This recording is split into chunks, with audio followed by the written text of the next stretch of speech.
more to marketing. Welcome to More to Marketing, the podcast that explores marketing, product, and everything in between.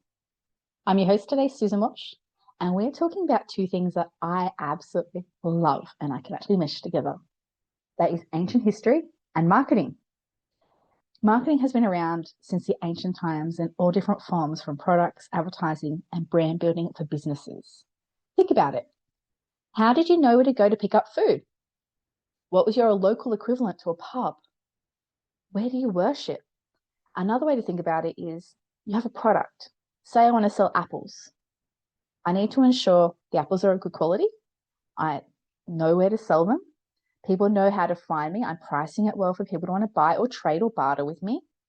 And then when I sell, I need to be able to be engaging in a way that they're going to want to come back and buy more apples or tell other people about apples. So in other words, if a business exists, then marketing exists as well, all the way back to those days. So let's get started, and we're going to go to early China. One of the earliest found advertisements is from the Song Dynasty, which is 960 to 1279 CE, and it was for needles. It was found by archaeologists, and I actually read, "We buy high quality steel rods and make fine quality needles that are ready for use at your home in no time." Pretty amazing. It was also accompanied with a little image of a rabbit holding a needle. Potential logo? I think yes. It's clear that this company knows its audience and is portraying its brand as quality. It's using those words, and it's also got that imagery as well of the needle. Let's go to ancient Rome, the city of Pompeii, AD 79. Unfortunately, we all know what happened to Pompeii, but that meant it was all preserved. It's a beautifully preserved city, and it's still being unearthed today. In this era, things were generally sold in three spaces. So you had workshops, a shop, or a peddler. Now, let's get a little fishy. I apologize for pronouncing ancient names incorrectly here. Alulas Umbricus Saccurus was Pompeii's most famous garment producer and merchant. What is that? He made fish sauce. It was made from fermented fish and seawater with some herbs and other things thrown in, and was a sweet and sour taste. Pretty much think of it as the ketchup or barbecue of today. You had it on everything, but you wanted it to taste good, or else your food would be horrible. Why am I talking about fish sauce? So far, 1/3 of all the fish sauce containers excavated in Pompeii can be attributed to this guy.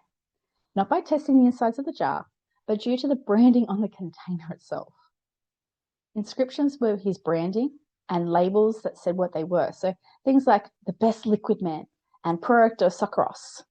He had those put on all of his containers so everyone knew where to go. His containers were also found in surrounding areas. And how do we know he was successful?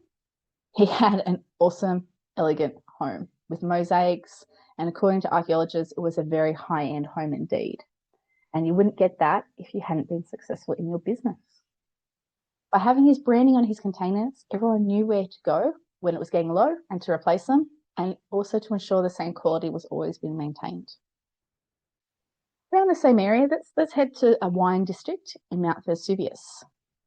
Lots of storages of amphora pottery were found.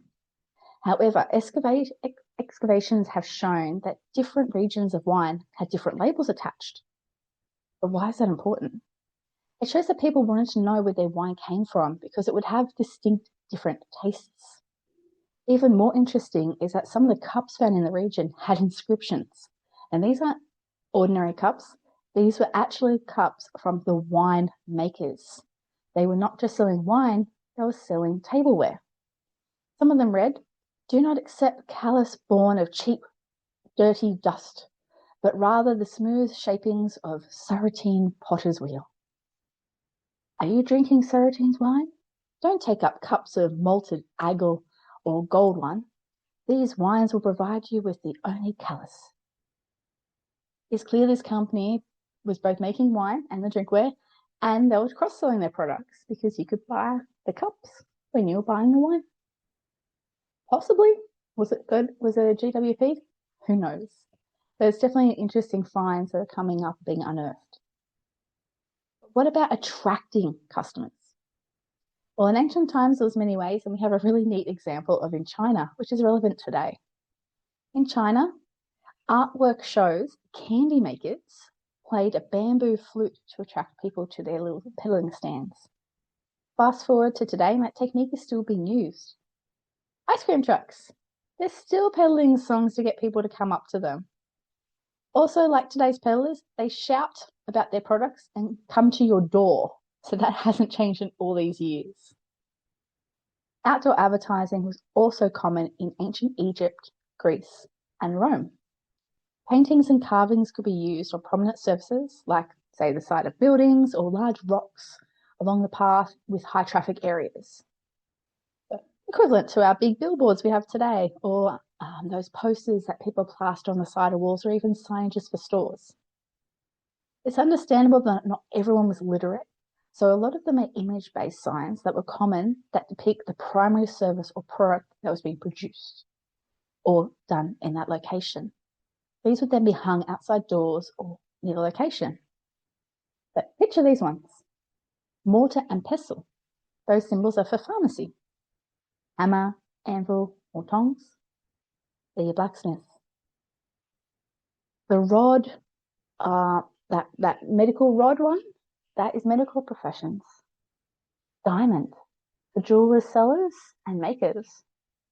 Bag of flour, that's definitely a baker. And the interesting thing is a lot of these are actually still being used today. So they've lasted the length of time because their symbols make sense. Throughout Pompeii, advertising was seen on buildings for different things like drinking, eating, and accommodation. Some were really simple, like those symbols, but others were illustrations that looked beautiful and had really persuasive wording. Some billboards in Pompeii were even to promote political slogans. In Egypt, papyrus was used for poster media. However, examples of commercial companies painting walls or stones have been found too.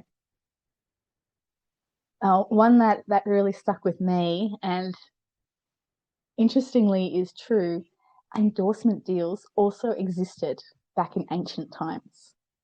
So let's jump over to where we see Roman gladiators and Greek Olympians. These guys got commissions and they actually peddled and promoted particular products both in and out of the ring.